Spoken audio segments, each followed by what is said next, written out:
RCN, en partenariat avec la préfecture de Meurthe-et-Moselle, présente Formation Pro en route vers l'avenir. Bonjour Léandre. Bonjour. Léandre, comment es-tu arrivé à ce métier de la mécanique ? Alors, c'est une pure coïncidence, personne de ma famille n'est dans le domaine. C'est vraiment une passion, ça m'a pris vers l'adolescence, vers 13-14 ans. Et donc je me suis renseigné pour les différentes possibilités qui existaient, vraiment tous les métiers reliés à l'automobile, et puis je me suis vraiment tourné vers la mécanique. Mais c'est-à-dire que tu démontais la voiture des parents, Non, même pas spécialement. Les petites voitures, non. Ah oui, ça oui quand même, puis après ce qui m'intéressait c'était aussi vraiment la culture automobile. Et après c'est en m'y intéressant de plus en plus que je me suis vraiment tourné vers la mécanique à proprement parler, le fait de faire les choses de ses mains, de réparer soi-même, d'avoir un certain pouvoir là-dedans. Tu aimes faire tourner les moteurs, t'aimes le bruit du moteur ? Oui. Ah. C'est vrai ? Oui, ouais. Même si apparemment c'est pas bien aujourd'hui.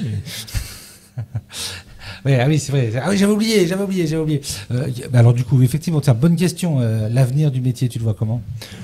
Alors là c'est très incertain quand même. Bon là en tout cas l'optique c'est vraiment l'électricité. Alors ça reste de l'automobile, c'est toujours aussi fascinant, il y a quand même de nouvelles innovations, mais le métier évolue très grandement. Quand on discute avec nos collègues qui ont la cinquantaine, il y a 30 ans c'était pas la même chose. Ouais. Donc, je te rassure, à la radio c'est pareil. Hein. Oui je me doute bien. Donc ouais non c'est un métier vraiment en évolution, donc c'est très intéressant de voir ce que ça donne. Mutation, c'est extraordinaire. Ah oui, après il y a moyen du coup d'élargir son panel de connaissances. Mais oui, faut être prêt à suivre le mouvement. Aujourd'hui, toi, tu es en bac pro ? Non, le bac pro, c'est terminé. Tu as terminé ton bac pro, donc tu es en BTS, c'est ça. Tu as fait un parcours CAP, bac pro... Bac pro directement en 3 ans. Ouais. Où ça ? Toujours à l'UFA, Jean Prouvé. Tout à l'UFA, Jean Prouvé. Oui. Et aujourd'hui, tu te dis, je bosse après ou je vais directement aller au travail ou je vais reprendre des études, je vais peut-être changer un peu, mettre une autre corde à mon arc. Qu'est-ce qui est ouvert en termes d'avenir pour toi, devant toi ? Là, actuellement, je pense continuer encore dans les études, peut-être même vers une école d'ingénieur. Donc c'est encore un projet auquel je réfléchis. À l'origine, je n'aspirais même pas à faire le BTS, c'est pour dire. Ouais. Mais ouais, non, j'aimerais continuer dans cette dynamique parce que j'ai la motivation, j'en ai l'occasion. Donc je pense qu'il vaut mieux se lancer maintenant que regretter plus tard. Merci Léandre. À tes côtés, Pierre. Bonjour Pierre. Bonjour. Alors Pierre, toi ton parcours vers la mécanique, il s'est dessiné comment ? Alors moi, depuis que je suis jeune, j'ai mes parents qui sont dans la mécanique, dans l'automobile. Et moi j'ai toujours baigné dedans, j'ai toujours été passionné de ça. Quand j'étais jeune, je faisais un peu de mécanique au garage. Tu les moteurs, quoi. Ouais, voilà. J'en ai toujours fait avant d'être en apprentissage. Et du coup, à la fin du collège en 3e, j'ai décidé de me lancer dans l'apprentissage. Alors, tu as fait l'apprentissage, tu as passé le bac. Oui. Avec un résultat, j'ose pas dire tellement il est bon. Voilà, c'est extraordinaire. Après le bac, tu fais quoi ? Et donc là, j'ai fait mon BTS. Et là, actuellement, je suis en seconde année de BTS à l'UFA Jean Prouvé. Alors, même question que Léandre. Tu dessines comment ton avenir ? Alors, c'est vrai qu'aujourd'hui, ça devient de plus en plus compliqué, de plus en plus technique. Comme l'a dit Léandre, il y a 30 ans, le travail, c'était pas le même du tout. Aujourd'hui, on s'en rend compte à l'atelier, il y a beaucoup de véhicules hybrides électriques qui rentrent et il faut beaucoup de techniques pour travailler sur ces véhicules. Et du coup, moi, je pense que pour le futur, il faudra se former et être prêt parce que c'est un changement continu pour les nouvelles technologies. Donc ça veut dire que tu n'exclus pas de poursuivre des études encore par la suite ? Non, de toute façon, si c'est pas des études, il faudra poursuivre des formations pour être toujours à la page et pouvoir toujours travailler parce que les véhicules sans cesse ils évoluent et sans cesse la technologie sans cesse elle évolue et il faut toujours être à la page, quoi. Et ça te fait pas peur, t'en as envie ? Non, au contraire, il y a du changement. C'est ça qui est intéressant, c'est que voilà, dans 10 ans, on fera encore pas la même chose que ce qu'on fait aujourd'hui. Madame Azier, bonjour. Bonjour. Alors, rapprochez-vous d'un micro, voilà. Ces jeunes, ils sont déterminés, ils sont ouverts, ils ont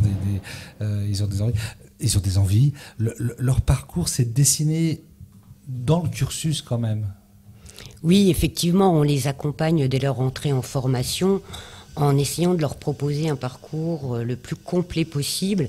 Et de toute façon, Pierre et Léandre ont tout à fait résumé ce qu'était l'automobile aujourd'hui avec cette évolution technologique. Donc nous, il nous semble essentiel de les amener à acquérir le plus de compétences possibles, à s'ouvrir sur le domaine de l'électrique et du véhicule hybride, ce qui n'est pas toujours pour eux la première passion. C'était le bruit du moteur tout à l'heure. J'ai vu que j'avais posé une question, là. Il y avait un sujet, là. Et en fait, on tente de développer notre offre de formation professionnelle.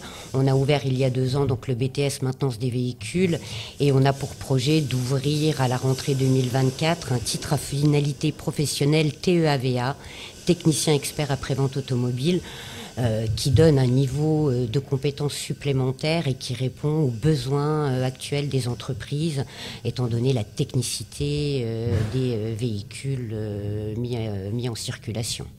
Vous voyez une évolution dans les attentes des jeunes par rapport à leur métier ? Une évolution, oui. Ils ont tous bien compris que le monde de l'automobile était en révolution. Il n'y a pas d'autre mot. 2035, la fin du véhicule thermique. Ils l'ont bien compris, mais il n'empêche qu'ils gardent toujours cette appétence pour la voiture thermique, pour la manipulation. Mais ils sont conscients aussi de ce qui les attend professionnellement dans les 15, 20, 30 prochaines années. Et aujourd'hui, la relation avec les entreprises, ça se passe comment justement cette compréhension du monde qui change et de ces évolutions, les passerelles se font bien ? Ah oui, les passerelles se font bien. Les entreprises comme nous, organismes de formation, nous sommes en relation, nous échangeons beaucoup. Et ce que nous proposons se fait toujours en lien avec l'entreprise et les attendus des entreprises et des véhicules clients. Ensuite, en fin de parcours de formation, est-ce qu'on est sur un taux de réussite avec un contrat qui est signé à la fin, qui est un résultat de succès à chaque fois ? Je dirais dans plus de 90% des cas, oui. Énorme, un employeur qui embauche un apprenti a quand même la volonté derrière de l'embaucher, de lui proposer un CDI ou alors de lui proposer de poursuivre sa formation en BTS, en études supérieures. Mais c'est clair que l'insertion professionnelle, elle est rentrée en apprentissage, c'est un métier à la clé, quoi, un emploi. Un grand merci et beaucoup de plaisir à vous, à Jean Prouvé et ailleurs dans le monde qui change. C'était Formation Pro en route vers l'avenir avec RCN et la préfecture de Meurthe-et-Moselle.